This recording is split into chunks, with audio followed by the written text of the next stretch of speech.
Meski hidup tidak selalu berjalan sesuai rencana, tetapi hidup ini akan jauh lebih sulit jika kita tidak mempunyai rencana sama sekali. Sedikit kalimat pembuka dari saya, Bob, selaku pemimpin upacara sekaligus Direktur Utama PT Bangun Siang yang ada di seluruh dunia. Pada kesempatan ini, saya akan merangkum sebuah film menegangkan berjudul Desperate Measure yang dirilis pada tahun 1998, di mana film ini menceritakan kisah pelarian seorang tahanan jenius yang saat ini dihukum seumur hidup dengan cara yang sangat berbeda pada beberapa film pelarian penjara lainnya. Penasaran dengan bagaimana alur filmnya? Langsung aja kita meluncur ke dalam cerita. Berlatar di sebuah penjara di kota San Francisco, Amerika Serikat, cerita diawali dengan memperlihatkan salah seorang napi jenius bernama Peter yang pada saat ini beliau ditahan karena suatu kasus pembunuhan kejamnya di masa lalu yang membuatnya harus ditahan seumur hidup, dan ia diberitahukan kalau ada seseorang yang ingin menemuinya untuk membicarakan suatu hal kepadanya.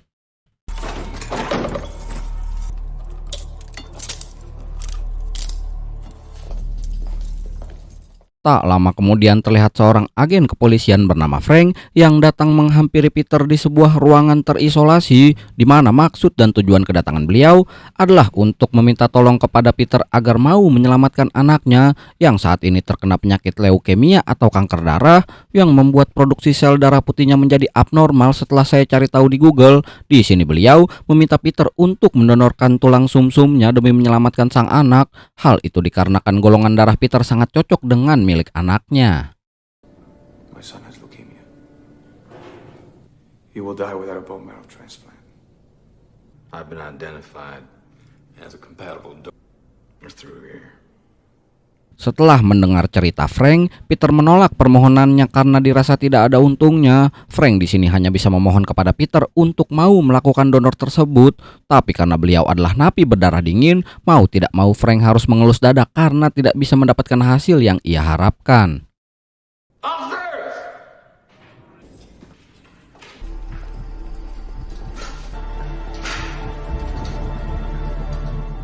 Setelah itu Frank segera pergi ke rumah sakit untuk menemui anaknya yang bernama Matt demi memberikannya hadiah. Tapi dokter segera memanggilnya dan memberitahukan kalau saat ini putranya sudah tidak memiliki banyak waktu lagi untuk bertahan hidup. Tapi secara mengejutkan, Frank mendapat telepon dari Peter yang meminta untuk bertemu dengan putranya secara langsung. Sehingga ketika Matt sudah dibawa bertemu dengannya, Peter merasa sedikit iba karena bocah sekecil ini harus menghadapi nasib yang cukup malang. Yang pada akhirnya Peter pun setuju untuk melakukan pendonoran tulang sumsumnya kepada Matt. Let's do it. I'm gonna do the bone marrow transplant for you. Tapi tindakan Peter tentunya memiliki harga, dan ia mengajukan kepada Frank beberapa permintaan khusus sebagai ganti donornya, di mana Peter ingin diberikan kebebasan untuk merokok di dalam sel, dibebaskan dari sel isolasi dan kembali ke penjara umum, serta akses untuk pergi ke dalam perpustakaan penjara. I would do this if, and only if, box it back into the general population. Reinstate my access to the prison library. You will instruct the warden to give me back my smoking privileges. Tapi hal itu terlihat mustahil bagi Frank karena rekam jejak Peter di penjara sangatlah buruk dengan histori beberapa pelarian dari penjara-penjara terkenal yang bahkan Peter sendiri tidak yakin jika sipir akan setuju dengan permintaannya. This is great. I'm just happy things are working out for both of us. Warden's never gonna approve all the stuff I want. Pada akhirnya, Frank pun mencoba menelpon Pak Lurah setempat dengan tujuan untuk melobi kepala penjara supaya bisa mengabulkan permintaannya demi bisa menolong anaknya. Tapi Pak Lurah tetap tidak bisa dihubungi yang membuatnya sedikit kesal. Tapi kemudian Frank akhirnya mendapat kabar baik dan diberikan izin atas permintaannya secara legal di mata hukum, dan tindakannya akan disiarkan langsung di televisi di channel RCTI. Transplant's gonna go down. Congratulations, Frank. What you can say when the local news interviews you is that Beberapa waktu kemudian, setelah izin dan permintaan khusus Peter diberikan, Frank dan semua orang ternyata tidak sadar dengan keadaan sekarang karena saat ini Peter sedang merancang rencana pelarian jeniusnya, dimulai dengan mematahkan ibu jarinya sendiri yang belum diketahui tujuan sebenarnya.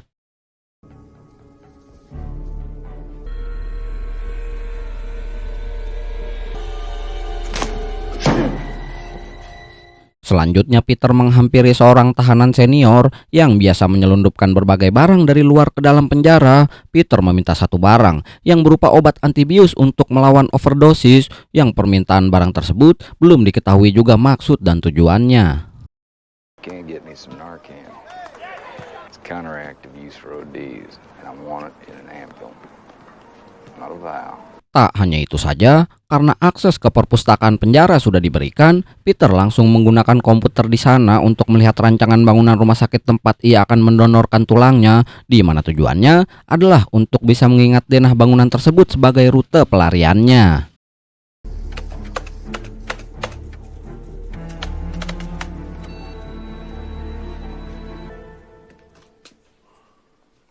Pada keesokan paginya, saat salah satu napi yang membagikan obat secara rutin, Peter pura-pura meminum obatnya yang biasa diberikan. Padahal Peter sama sekali tidak menelannya dan langsung memuntahkannya.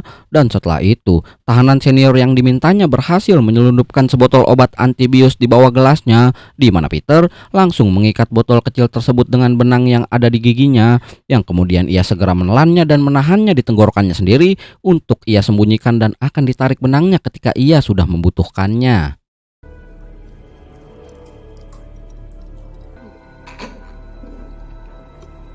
Tak hanya itu saja, Peter membongkar sebuah korek api dan mengambil batu pemantiknya yang kemudian diselipkan ke celah di kukunya yang kemungkinan juga akan ia gunakan ketika saatnya beraksi.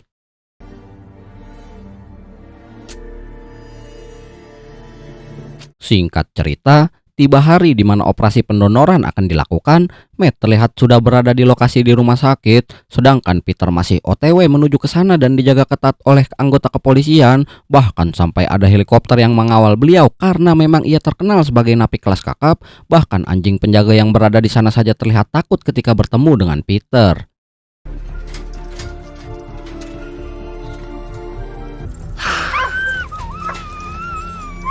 Setibanya di rumah sakit, Peter pun segera dibawa para dokter untuk melakukan prosedur sesuai rencananya. Sampai di ruang operasi, Peter langsung dipindahkan ke atas meja operasi dan segera disuntik bius, sehingga ia dengan cepat menggigit botol kaca berisi obat antibius sembari menarik keluar tangannya secara perlahan, dan tiba-tiba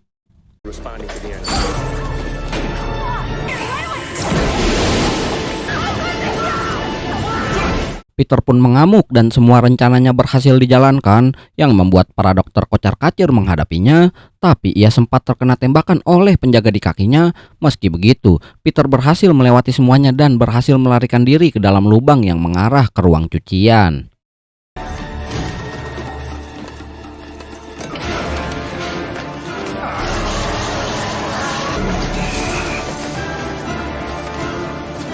Tapi seketika, para polisi segera panik dan mulai mengejar Peter. Tapi Frank yang sudah mengetahui banyak tentang Peter, segera beraksi mengejar Peter sendirian menuju ke ruang cucian, di mana ia menemukan jejak darah dan segera mengikutinya. Dan secara mengejutkan, Peter ternyata sedang menjahit lukanya sendiri di ruang perawatan.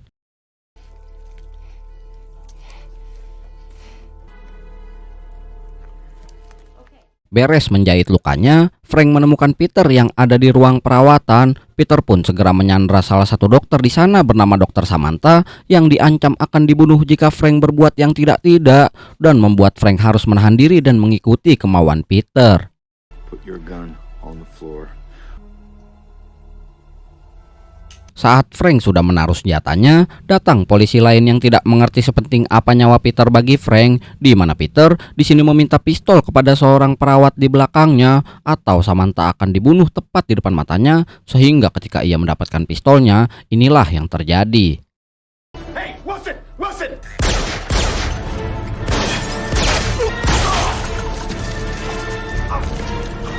Peter pun berhasil kabur setelah menghabisi beberapa polisi di sana. Ketika kepala polisi datang, Frank segera diamankan karena beliau dianggap dapat mengganggu usaha penangkapan Peter.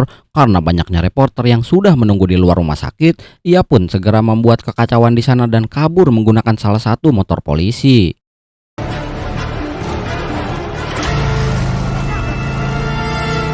Ketika sudah aman, Frank dengan cepat menelpon rekan polisinya untuk menanyakan kondisi Matt saat ini. Tapi sangat-sangat mengejutkan, Peter muncul di belakangnya dan langsung menggebuknya hingga pingsan. Get back into the hospital. Go down to the basement.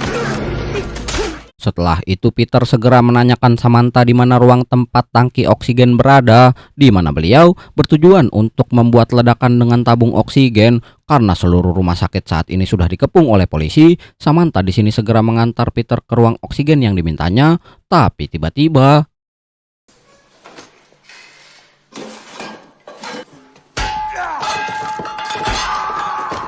dan ya, Samantha segera lari setelah menggebuk Peter dengan keras, di mana ia bertemu dengan Frank yang baru saja tiba di rumah sakit. Ia pun segera memberitahukan lokasi Peter saat ini, sehingga dengan cepat Frank segera kembali mengejar Peter sendirian. Tepat saat Peter sedang menyeret tangki oksigennya, Frank datang tepat waktu dan memintanya untuk menyerahkan diri secara baik-baik. Tapi Peter di sini sudah siap dengan sepuntung rokok di tangannya yang langsung meledakkan ruangan tersebut.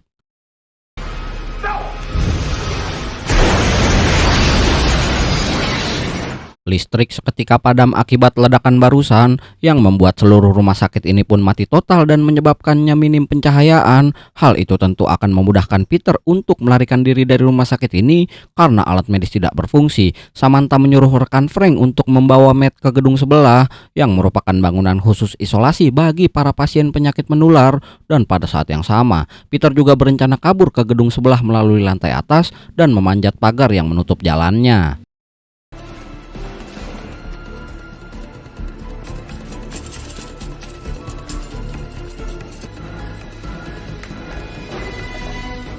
Karena posisi Peter sudah ketahuan oleh para polisi, Frank yang melihatnya pun malah membantu beliau kabur dan menembaki lampu yang memberikan pencahayaan dan menutup pandangan para penembak.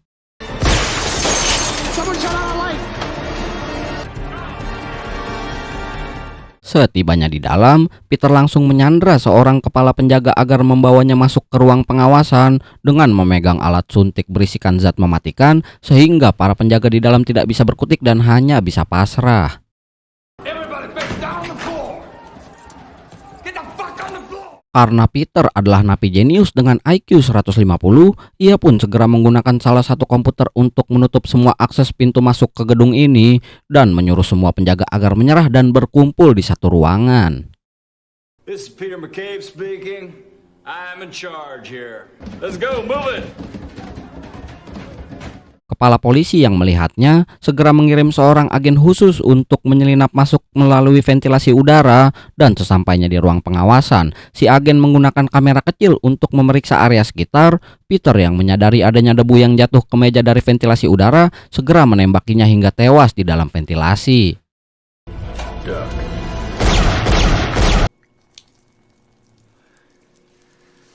Setelah kejadian itu, Frank terlihat berjalan di atas jembatan bersama dengan Samantha. Entah apa rencana beliau, tapi ia yakin bisa membujuk Peter untuk mendonorkan tulang sumsumnya.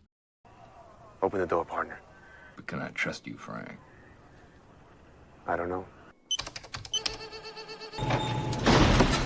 Sesampainya di dalam, Frank dan Samantha segera berpisah, di mana Samantha akan pergi merawat dan menjaga Matt, sementara Frank akan berusaha mencari cara supaya bisa menangkap Peter dalam kondisi hidup.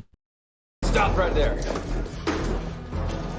Setelah mengikat para penjaga, Peter pun segera pergi ke jembatan sebelumnya tempat ia menyeberang dari atas, di mana ia ternyata sudah meletakkan satu tangki oksigen di tengah-tengah jembatan tersebut agar ketika para pasukan polisi melewatinya, Peter bisa menembaknya dan menghabisi semua polisi sekaligus.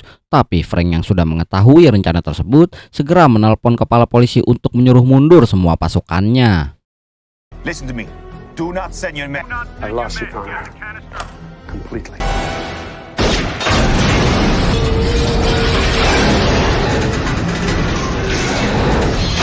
Setelah berhasil menyelamatkan rekan-rekannya, Frank pun bergegas pergi ke ruangan tempat Matt dirawat untuk memeriksa keadaannya, dan secara mengejutkan, Peter muncul di belakangnya dengan pistol yang mengarah kepadanya.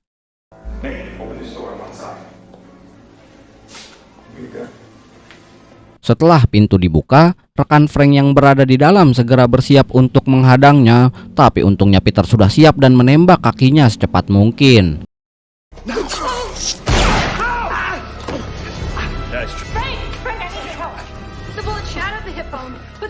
Di sini Peter memaksa Frank untuk membantunya keluar dari gedung ini. Frank segera memberitahu sebuah lift rahasia yang bisa ia gunakan untuk kabur. Tapi karena Peter membutuhkan Sandra, ia pun membawa Matt bersamanya untuk dijadikan Sandra dan segera pergi. You and me, come on. No more deals, Frank.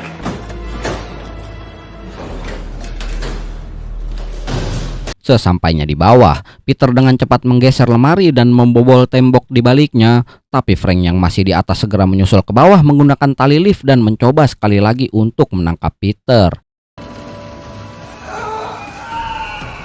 Look out of there. Let us do our job. Peter akhirnya selesai menggali tembok dan berhasil kabur bersamaan dengan Frank yang datang menemui anaknya dan menyuruh Matt untuk tetap di sana sebentar, sementara ia akan mengejar Peter sendirian dengan ikut masuk ke dalam terowongan.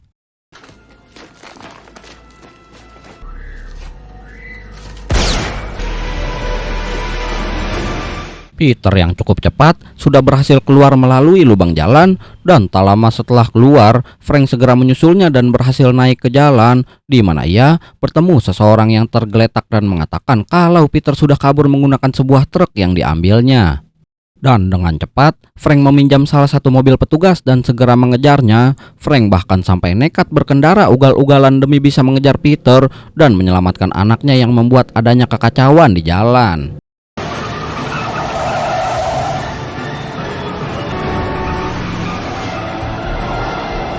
Setelah melihat mobil Peter, Frank pun langsung mengejarnya dan mencoba untuk mengecoh agar Peter belok ke jalan lain tempat adanya jembatan yang bisa menutup jalan keluarnya.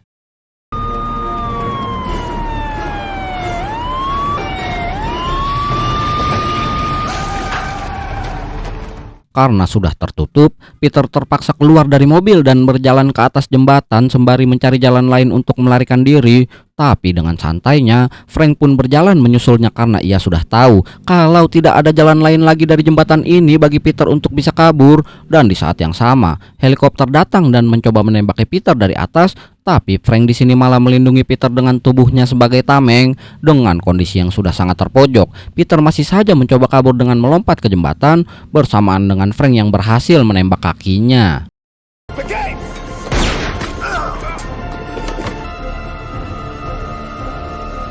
Karena sempat terkena tembakan sebelum melompat, Frank pun segera melompat juga untuk menyelamatkannya. Ia pun akhirnya berhasil membawanya naik ke permukaan, dan setelah itu Peter segera dibawa oleh para polisi.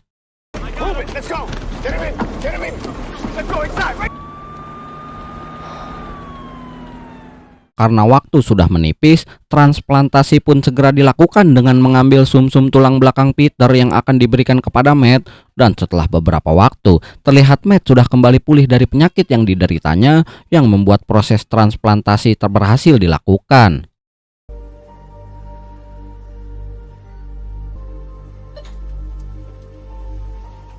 Peter saat ini terlihat masih terbaring di atas ranjang dan sepertinya butuh beberapa bulan untuk ia bisa pulih seperti semula. Di mana saat petugas polisi datang untuk memeriksa, Peter yang sudah sadar segera bertanya terkait bagaimana kondisi Matt saat ini. Tapi tiba-tiba his body seems to be accepting the transplant. They're all happy up there. I guess I can go now. What kind of car do you have? sangat mengejutkan. Entah bagaimana cerita selanjutnya, karena setelah adegan itu tidak ada kelanjutan bagaimana kondisi Peter, dan film akhirnya selesai. Kegagalan bukanlah akhir, melainkan bagian dari cara hidup mengajari kita untuk terus bertumbuh. Sedikit kalimat penutup dari saya yang mirip seperti cerita Peter dalam film ini, karena beliau tidak pernah menyerah meski seringkali berada di posisi terpojok. Ya, secara keseluruhan ini film sangat menarik ya bagi saya, karena cara pelariannya tuh cukup beda ya dengan beberapa film pelarian penjara yang lain. Top dah bintang 15. Oke, segitu dulu aja. Saya Bob pamit undur diri, sampai jumpa di video yang lain.